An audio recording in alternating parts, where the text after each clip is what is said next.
الحمد للہ نحمده ونصلی علی رسوله الکریم اما بعد۔ نفل نماز کے بارے میں یہ ہمارا 8واں درس ہے۔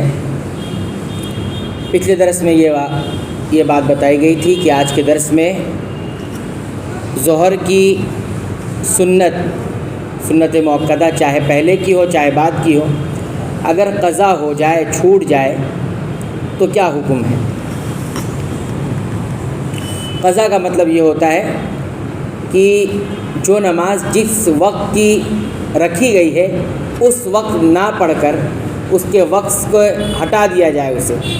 جیسے ظہر کی نماز سے پہلے 4 رکعت پڑھنا ہے تو اس کا وقت ظہر کی نماز فرض سے پہلے ہی ہے، اور جو ظہر کی نماز کے بعد کا ہے یعنی فرض نماز پڑھنے کے بعد کا وقت ہے تو اس کا وقت فرض کی نماز کے بعد کا ہے۔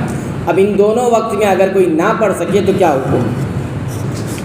تو سب سے پہلی چیز ایک مومن کو، مسلمان کو چاہیے کہ جو بھی سنتیں ہیں اسے وقت پر ادا کرے اور اس کا اہتمام کرے۔ اہتمام کرنے سے اس پر جو اجر رکھا گیا ہے وہ اسے ملے گا، اور ادا نہ کرنے کی وجہ سے اس اجر سے وہ کیا ہو جائے گا؟ محروم ہو جائے گا۔ لیکن کسی وجہ سبب سے اگر نہیں پڑھ سکا تو کوئی گناہ نہیں ملے گا، کوئی گناہ نہیں ملے گا۔ کہتے ہیں کہ ظہر سے پہلے کی سنت اگر چھوٹ جاتی ہے تو کیا کیا جائے؟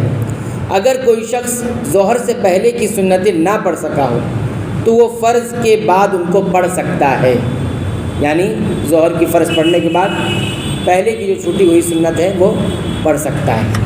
دلیل اس کی کیا ہے؟ حضرت عائشہ رضی اللہ تعالیٰ عنہ بیان فرماتی ہیں کہ اگر نبی کریم صلی اللہ علیہ وسلم کی ظہر سے پہلے 4 رکعتیں نہیں پڑھ پاتے یا چھوٹ جاتی تو بعد میں پڑھ لیتے تھے۔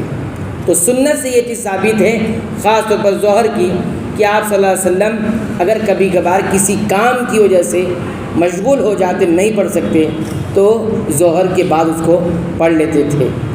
یہ حدیث سنن ترمذی کی ہے، علامہ البانی نے اسے صحیح قرار دیا۔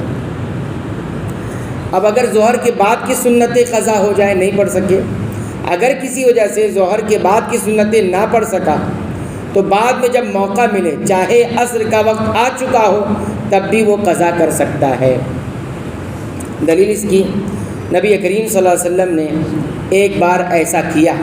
آپ صلی اللہ علیہ وسلم کو عبد القیس کے کچھ لوگ اسلام قبول کرنے کے لیے آئے۔ آپ کے پاس عبد القیس، وہاں کے کچھ لوگ اسلام قبول کرنے کے لیے آئے، تو ان کے آنے کی وجہ سے آپ ظہر کے بعد کی سنتیں نہیں پڑھ سکے۔ وہ آ گئے اور ان کے ساتھ آپ صلی اللہ علیہ وسلم مشغول رہے، ان کو اسلام کی دعوت دیتے رہے، بتاتے رہے، تو سنتیں نہ پڑھ سکے۔ بعد میں آپ صلی اللہ علیہ وسلم نے وہ 2 رکعتیں جو ظہر کے بعد کی تھی عصر کے بعد ادا کی، عصر کے بعد ادا کی۔ تو اس سے یہ بھی معلوم ہوا کہ بعد کی جو 2 رکعت ہے ظہر کی، وہ بھی اگر چھوٹ جاتی ہے، اگر فوراً فرض کی بات پڑھ لیتا ہے ٹھیک ہے، لیکن اگر نہیں پڑھ سکا، چلا گیا کسی کام میں مشغول ہوگا، تو ایسا نہیں اس کو نہیں پڑھا جائے گا۔ جب تک عصر کا وقت نہیں آتا، جب تک اس کا وقت باقی رہتا ہے، جیسے پہلے بھی بتایا گیا ہے۔ آپ گھر جا کے ادا کر سکتے ہیں، آفس میں ہے وہاں ادا کر سکتے ہیں، دکان میں ہے سہولت ہے وہاں ادا کر سکتے ہیں، یا کوئی ایسی جگہ ہے جہاں سہولت ہے تو آپ اس کو ادا کر سکتے ہیں۔ ایسا نہیں ہے کہ اس کو ظہر کے بعد ہی فوراً ادا کرنا ہے، مسجد ہی میں ادا کرنا ہے، ایسی کوئی قید نہیں ہے۔ بلکہ بہتر یہ ہوتا ہے کہ انسان کو گھر پہ ادا کرے، بہتر یہ ہوتا ہے کہ اسے گھر میں ادا کرے۔ تو یہ بات یہاں پر بتائی گئی ہے۔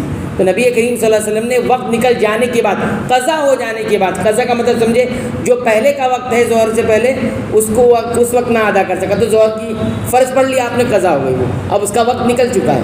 اور ظہر کے بعد کا جو نفل نماز ہے وہ اگر ظہر کا وقت نکل گیا، ختم ہو گیا، تو وہ قضا ہو گئی۔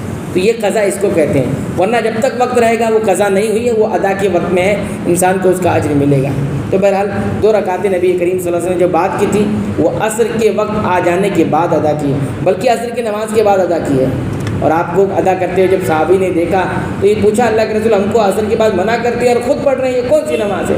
تو فرمایا کہ یہ وہ نماز نہیں ہے جو پڑھنی چاہیے، بلکہ یہ آپ کی چھوٹ گئی تھی وہ پڑھ رہے ہیں۔ تو اس سے معلوم ہوا کہ سنت طریقہ ہے، انسان ادا بھی قضا کو ادا بھی کر سکتا ہے بعد۔ اللہ تعالیٰ سے دعا ہے رب العالمین تو ہمیں سنتوں کے مطابق تمام عبادتوں کو انجام دینے کی توفیق عطا فرما۔ اے اللہ تو ہمیں بخش دے، ہمارے والدین کی مغفرت فرما، تمام مسلمانوں، مومنوں اور اہل توحید کی مغفرت فرما، آمین۔